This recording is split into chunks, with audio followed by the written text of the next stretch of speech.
Hi, everyone. We are so excited. And as a reader, I feel so privileged to welcome Camille Pagán as one of our newest Uplit Yay. authors.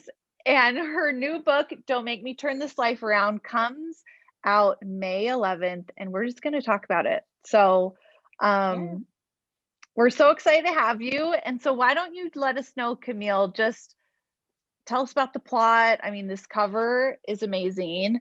Thank And you. so tell us about the plot and maybe what inspired it, and we'll go from there. Yeah, love this cover. Have to agree, my team knocked it out of the park. Yeah. So I wrote about this character, Libby. Gosh, I started that book, Life and Other Near-Death Experiences, in 2013, and it came out in the end of 2014, I believe. Don't quote me on that. It's Anyways, been a it was while. the second book that I ever wrote, but it really was the one that launched my career and helped me find my voice as a writer, because it's the story of this woman who thinks that everything is going swimmingly. Lo and behold, she is diagnosed with a really rare form of cancer, goes home to tell her husband, and he misinterprets her distress and drops the bomb on their marriage and says he's gay. It is a really funny, irreverent book. And through this process, Libby, the main character, who's this eternal optimist, has to dig down and kind of find her inner pessimism to make it through this tough time. And the book picks up, Don't Make Me Turn This Life Around, picks up 13 years later. She has fallen in love and married a man that she met in Puerto Rico, which is where she went in the first book, Life and Other Near Death Experiences. So she and her husband, Shiloh, have 12-year-old twin daughters. And Libby's life is going great. She's cleared of cancer, which she's been kind of waiting for it to show back up. One of her daughters has been diagnosed with type 1 diabetes, but they're managing it. Everything is going really well, or so she tells herself, and she just can't shake this funk. And so she decides that she's going to fix her family by returning to Vieques, which is this island in Puerto Rico where she and Shiloh met. And we'll just say it does not go according to plan. It does not. So I read this, and I have already told you that I didn't even know it was connected with a different book, but Right. I only felt like I missed something after the fact. Like I didn't, jumping in, it doesn't miss a beat at all to That's stand by right. itself. Yeah, it's a standalone title, and it was always intended to be.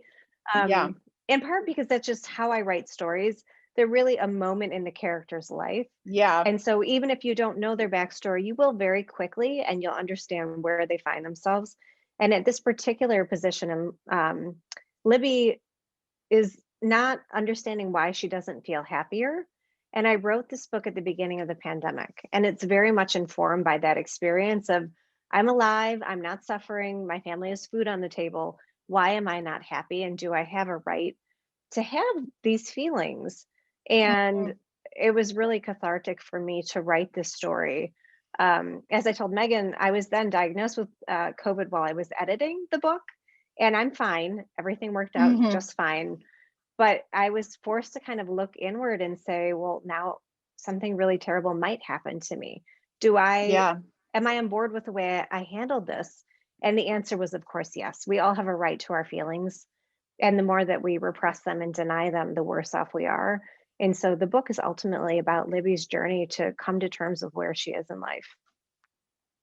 Yeah, I love that. And the I don't oop, can't give anything away, but there's a part at the end with Libby that I was like, this is like a big moment for her to Yeah. just turn it around and feel just accept that life isn't perfect and feelings Mhm. are, hard is hard, and, Hard is life hard. That's hands right. it yeah, life hands it to every one of us in a different way. Yeah. Um Anyway, but so Don't Make Me Turn This Life Around comes out May 11th, and we are so excited for this beautiful Yeah. book and the Thank story. you. And I just one more comment. I loved what you said that you write in like this moment, you bring us right in and give a little bit of info, along the way about past experiences and, about the character. But I like that it's very in the moment type Yeah, of thank you. story. And I think everybody's gonna love it. So Fingers crossed. anyway, well, we're so excited to have you, and Thank you. we hope everybody. Oh, and one more question, and I think we've already kind of explained what type of author you are and the types of stories that you write. But if somebody hasn't, read your book before or books before, so what might they expect of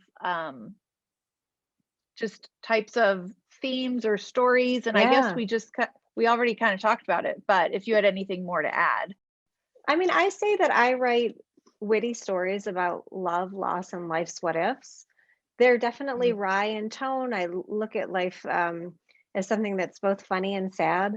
And through that lens, finding meaning in all of it at any point in life, wherever you might manage to be in whatever situation that you're in. Yeah. Yeah. And I think that's why I love your books, because I love Thank you. just the quick wit, and the characters are flawed, but they just have a lot of heart, and Yeah. it's real. They feel so real by the end, Thank you. Yeah. So That's the goal. yes. Well, thank you for chatting with me. We could keep talking about it, which is so fun. But anyway, the link is in our profile, and you can sign up for Camille's her campaign, and we are just so excited to see where it goes. So Thank you, Megan. thanks for chatting with us, and we will talk soon. Bye.